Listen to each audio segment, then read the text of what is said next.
আসসালামু আলাইকুম সবাইকে। হৃদয়ের ঠিকানা গল্পের 10 নম্বর পার্ট। তো বেশি কথা না বলে চলুন গল্প শুরু করা যাক। বিকেলে নাবিল ভুঁইয়া আর সোহেব খান ওনাদের পরিবার নিয়ে চলে গেছেন।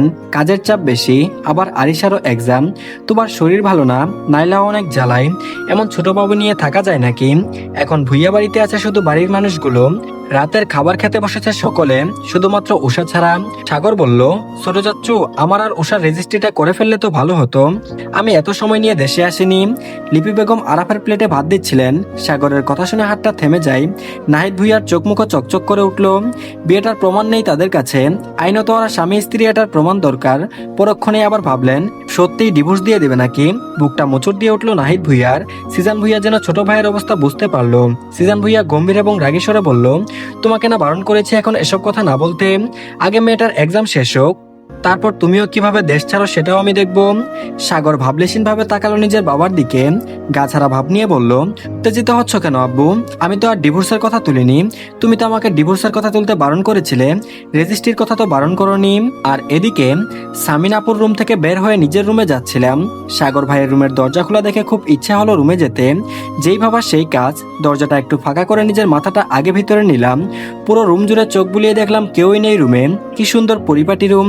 সাগর ভাই লন্ডন থাকতে আমি রেগুলার রুমটা পরিষ্কার করতাম। সাগর ভাই আসার দিনে সকালে আমি পরিষ্কার করে গিয়েছিলাম। এখন আর খাটাস লোকটার জন্য রুমটাতে আসতে পারি না। আস্তে করে রুমে ঢুকে গেলাম, দরজাটা হালকা ফিরিয়ে দিলাম। রুমে ঢুকতেই অনুভব করতে পারলাম পুরুষালী শরীরের এবং পারফিউমের তীব্র গন্ধ। বেড সাইড টেবিলের উপর সাগর ভাইয়ের ফোন পরে থাকতে দেখে হাতে নিলাম। পাওয়ার বাটন অন করতে দেখলাম সি গ্রিন কালারের একটা শার্ট এবং নেভি ব্লু কালারের প্যান্ট পরিহিত একটা হাফ ছবি। হাতা কোনই পর্যন্ত গুটানো, চোখে সানগ্লাস, দুহাত পকেটে, তাকিয়ে আছে অন্যদিকে। ঠোঁটে মুচকি হাসি, লম্বাটে মুখের অবয়ব, চোখের উপর কালো মোটা ভ্রু, উচ্চতায় 6 ফুট, রেগুলার জিম করে বানিয়েছে এমন বডি। উফ, মানুষটাকে দেখলে আমি ফিদা হয়ে যাই। আমাকে মুগ্ধ করার আর কোনো ওয়ে বাকি রাখে নাই। উষা নিজের এক গালে হাত দিয়ে বলতে লাগলো, ইস ভাই, নিজের সর্বনাশ দেখতে এই রুমে এসেছিলাম। এত হট কেন আপনি? দেখলেই কেমন নেশা লেগে যায়, চোখ দুটো নির্লজ্জ হয়ে যায়। হঠাৎ করে ওয়াশরুমে পানির শব্দ পেলাম। আই হাই, সাগর ভাই ওয়াশরুমে! কোনো মতো মোবাইলটা বিছানায় রেখে দৌড় দিলাম।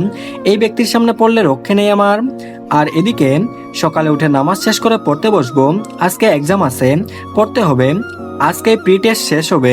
পড়ার টেবিলের দিকে আগাতেই দেখতে পেলাম 3টা প্যাকেট। একটা প্যাকেট দেখে চিনতে আমার ভুল হয়নি কে দিয়েছে। একটা চিরকুটও আছে সাথে। হাত বাড়িয়ে প্যাকেটটার উপর থেকে চিরকুটটা হাতে নিলাম। ওখানে লেখা, তোর সাথে আমার যোগাযোগ ছিল না, আর পরিবারের সামনে তোকে এসব দিতেও আমার কেমন অস্বস্তি লাগছিল, তাই দেইনি। এগুলো তোর জন্য। উষার বুকের ধুকপুকানি বেড়ে গেল, কেমন হাঁফফাঁস লাগছে তার। চিরকুটটা হাতে নিয়ে আগে পানি খাওয়ার জন্য ওয়াটার পটটা হাতে নেই। গলা শুকিয়ে চৌচির হয়ে আছে। উষা আস্তে করে ব্যাগগুলো হাতে নিয়ে খুলে ফেললো। একটাতে কয়েকটা চকলেট, ঘড়ি, লিপস্টিক এবং অন্যান্য, এবং একটাতে বোরকা, শাড়ি, আর একটাতে ল্যাভেন্ডারের কালারের গাউন। সোনালি পাড়ের খয়েরি শাড়িটা উষার খুব পছন্দ হলো। গাউনটা না খুলে যতটুকু দেখতে পেল তাতেই বুঝলো গাউনটাও মারাত্মক সুন্দর, বোরকাটাও খুব সুন্দর। উষার চোখ ঝাপসা। ভালোবাসার মানুষটি স্বামী হওয়ার পরে তার থেকে পাওয়া প্রথম উপহার। চটপট কয়েকটা ছবি তুলে নিল সব জিনিসের, তারপর আবারও ব্যাগে রেখে দিল। গোলাপি রঙের একটা কাগজ নিয়ে তাতে নীল কলম দিয়ে কিছু একটা লিখলো। আর এদিকে, আজকে তোর এক্সাম শেষ? উষা বলল, জি আব্বু, আজকেই শেষ। তুমি এখন কোথায় যাচ্ছ? নাহিদ ভুঁইয়া মেয়ের দিকে তাকিয়ে বললেন, আমি যাচ্ছি গাজীপুরে। আর তোমার বড় আব্বু যাবে সিলেটে। উষা বলল, ব্যবসার কাজে যাবে তাই তো? নাহিদ ভুঁইয়া বলল, তোমার এক্সাম শেষ হোক, তোমার ইচ্ছাও পূরণ করব ইনশাআল্লাহ।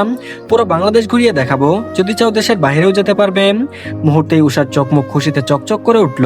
বাবাকে একপাশ থেকে জড়িয়ে ধরে বলল, আমার খুব শখ আমি তোমার সাথে পুরো বাংলাদেশটা ঘুরে দেখব। নাহিদ ভুঁইয়া বলল, শোনো, আমি একটা গাড়ি নিয়ে যাচ্ছি আর তোমার বড় আব্বু একটা গাড়ি নিয়ে যাচ্ছে। বাড়িতে আছে একটা। সাগর অফিসে যাওয়ার পথে তোমাকে ড্রপ করে দিয়ে যাবে। ভাইজান বলে যাবে সাগরকে রাফিদরা সবাই তাদের বাইক দিয়েই যাবে।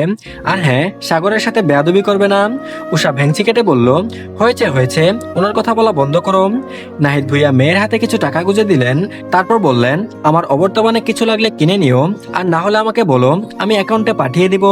এমনিতেও তোমার অ্যাকাউন্টে মাসের প্রথমে আমি এবং ভাইজান টাকা পাঠিয়েছি, তোমার চাচ্চুও দিয়েছে, লাগলে কিনে নেবে, কিন্তু ভাইয়াদের কাছে চাইবে না বলে দিলাম। আরাফ তো আর 1.5 বছর গেলে তাদের ব্যবসার কাজে জয়েন করতে পারবে, ও তো বেকারই এখন।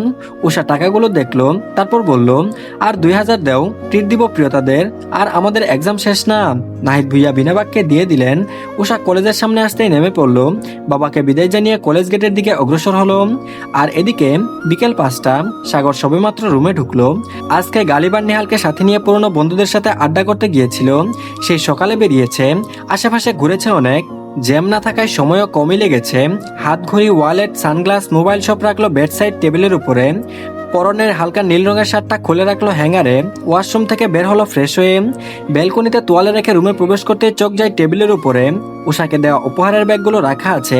সাগর ভ্রুকুচকে তাকালো ব্যাগগুলোর দিকে। সে তো রাতে এসব উষার রুমে দিয়ে এসেছিল, তাহলে এখানে কিভাবে আসলো? হঠাৎ ওই হাত দুটো মুষ্টিবদ্ধ করে ফেললো সাগর। চোয়াল শক্ত হয়ে গেছে, কপালের শিরাগুলো ভেসে উঠেছে। রাগে দাঁতে দাঁত চেপে বিড়বিড় করে বলল, আগে তো মৌমাছির মতো সারাক্ষণ আমার আশেপাশে ঘুরঘুর করতো, আর এখন আমাকে ভাব দেখাচ্ছে। কি ভেবেছে আমি ওর হাত পায়ে ধরবো? আমাকে ইগনোর করলে আমি ওর প্রতি দুর্বল হয়ে যাব?